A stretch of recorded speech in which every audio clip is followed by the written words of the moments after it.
Labda nini aswa ulifeel ama ulifikiria nini wakati uliamua weke baa za Power? First of all nilisikiza hizo remix za Wakenya. Unajua mimi mzalendo sana mimi. Yes sir. Nikasema nchi yangu mbona kama inataka kuangushwa na mimi niko hapa.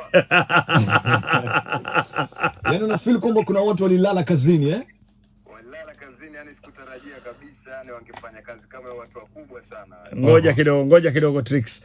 Unataka kuniambia kwamba ile remix ya Bien na Khaligraph Jones umefeel kwamba kuna kitu cha kuseka kwenye ile remix?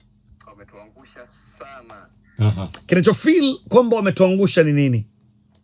Bien, tuanze na Bien. Bien mwanzo ni mtu international sasa. Okay. Sijui ni kwa sababu anajua ni kubwa ama mvipi, lakini naona yani ile ni underperformance sana kwake yani. Okay. Kuja kwa Jones. Jones tumemzoea sana, sasa mambo anafanya mpaka anaweza guess his next najua anaweza mtabiri sasa Jones. Okay.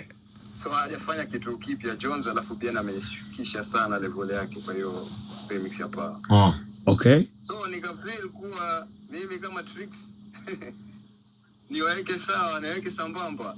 Yaani ukafeel wacha waanguke na alafu wape nafasi pia.